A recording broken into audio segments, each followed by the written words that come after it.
पालम नाम के गांव में रवि, राहुल और मनोज नाम के 3 दोस्त रहते हैं। एक दिन वो तीनों दोस्त अपने चौथे दोस्त से मिलने कजरौठी गांव के लिए निकल पड़ते हैं, पर रास्ते में बस अचानक झटके मारने लगती है। थोड़ी देर बाद बस अचानक रुक जाती है। अरे भैया, क्या हुआ?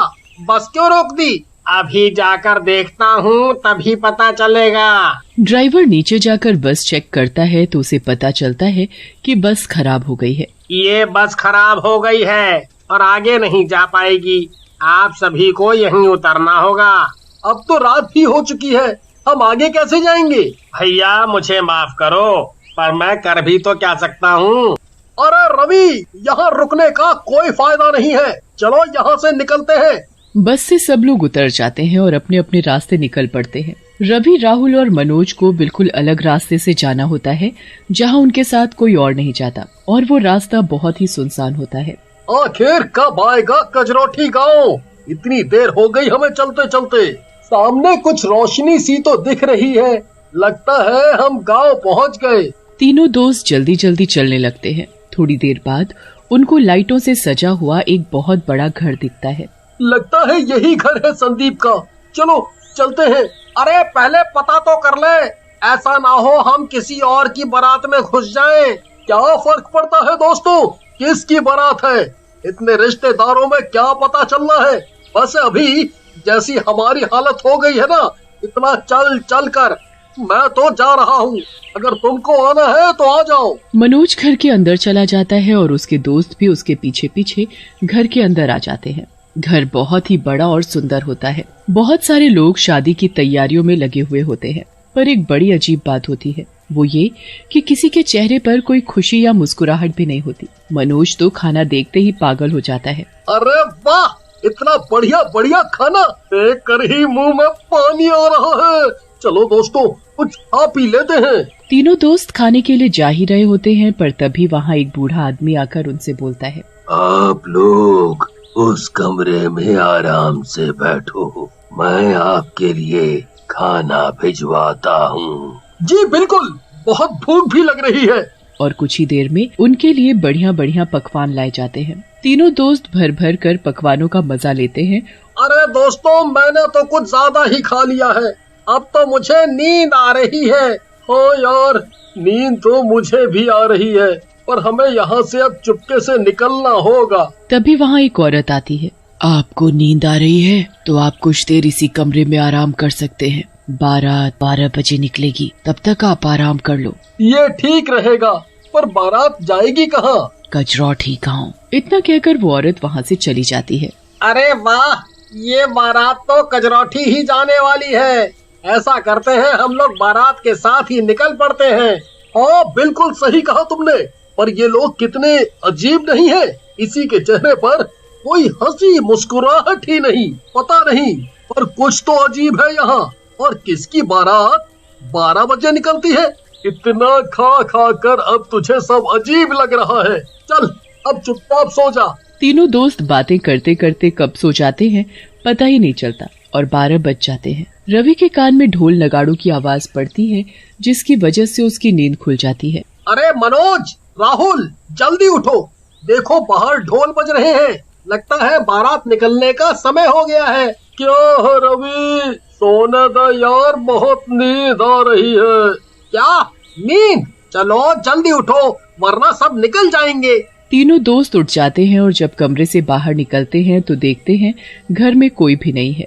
सब बाहर होंगे, चलो बाहर चलते हैं। बाहर से जोर जोर से बैंड बाजे की आवाज आ रही होती है। तीनों जल्दी से बाहर जाते हैं, पर बाहर का नजारा देखकर उनके पैरों तले की जमीन ही खिसक जाती है। जो लोग कुछ समय पहले अंदर की शादियों की तैयारियों में लगे थे, वे सब सरकटे भूत बन चुके थे और उनकी कटी हुई भूतिया गर्दन उनके हाथ में है। ये सब मैं क्या देख रहा हूँ? कहीं ये मेरी आंखों का धोखा तो नहीं? नहीं यार, ये तो सरकटे भूतों की बारात है। सभी सब इतना अजीब बर्ताव कर रहे थे और किसी ने हमसे पूछा भी नहीं कि हम कौन हैं। कोई हमें देख ले, उससे पहले हमें यहाँ से निकलना होगा। जल्दी चलो यहाँ से। रवि, राहुल और मनोज वहाँ से चुपके से निकल ही रहे होते हैं कि वहाँ एक सरकटा भूत अपनी भूतिया मुंडी को लेकर उनके सामने आ खड़ा हो जाता है। कहाँ जा रहे हो? चलो हमारे साथ। वो हम बस आ ही रहे थे। चलो मेरे साथ चलो, आखिर तुम सबको भी तो बारात में शामिल होना है। रवि, राहुल और मनोज डर के मारे चुपचाप उस सरकटे भूत के पीछे पीछे चल पड़ते हैं। पूरी बारात बस सरकटे भूतों और चुड़ैलों से भरी हुई होती है। बारात में सभी सरकटे भूत और चुड़ैल खूब नाच गा रहे होते हैं। रवि, राहुल और मनोज की तो ये सब देखकर हालत खराब हो रही होती है, पर किसी की वहाँ से भागने की हिम्मत नहीं होती। वो तीनों चुपचाप सरकटे भूतों की बारात के साथ चलते रहते हैं और तभी एक सरकटी चुड़ैल उनके पास आती है। आओ ना, हमारे साथ नाचो। नहीं, मुझे नाचना नहीं आता। ऐसे कैसे नहीं आता नाचना? नाचना तो तुमको पड़ेगा। चलो मेरे साथ और नाचो। रवि की हालत खराब हो जाती है, पर वो चुपचाप बिल्कुल वैसा ही करता है जैसे उसको चुड़ैल बोलती है। वो भूतों और चुड़ैलों के बीच जाकर नाचने लगता है। राहुल और मनोज उसे दूर से देखकर परेशान हो रहे होते हैं, पर वो कुछ भी करने के लिए मजबूर होते हैं। बेचारा रवि, अब हम उसे वहाँ से कैसे निकालें? पता नहीं कहाँ फंस गए हम लोग। समझ नहीं आ रहा कि हम भूत चुड़ैलों से बचकर कैसे निकल पाएंगे। पूरे रास्ते सरकटे भूतों की बारात ऐसे ही आगे बढ़ती रहती है और तीनों दोस्त उनके साथ साथ चल रहे होते हैं। कुछ देर चलने के बाद एक टेंट दिखता है जो रोशनी से जगमगा रहा होता है। टेंट के बाहर बहुत सारे सरकटे भूत और चुड़ैल उनके स्वागत के लिए खड़े होते हैं। बारात के साथ साथ वो तीनों दोस्तों का भी बड़ी अच्छी तरह से स्वागत किया जाता है। उसके बाद बारात अंदर जाती है। सब कुछ बिल्कुल वैसा ही होता है जैसे एक शादी में होता है, बस फर्क इतना होता है कि वहाँ इंसानों की जगह सब सरकटे भूत और चुड़ैल होते हैं। कुछ देर बाद वहाँ एक चुड़ैल दुल्हन की तरह तैयार होकर आती है और मंडप पर बैठ जाती है। इस चुड़ैल की तो शादी हो रही है और इस बारात में तो दूल्हा है ही नहीं, तो फिर इसकी शादी किससे होगी? तुम तीनों में से किसी एक से। ये सुनकर तीनों एक साथ पीछे मुड़ते हैं और चौंकते हुए बोलते हैं, क्या? हाँ, तुम तीनों में से दुल्हन जिसको पसंद करेगी उसकी शादी आज उस दुल्हन के साथ होगी।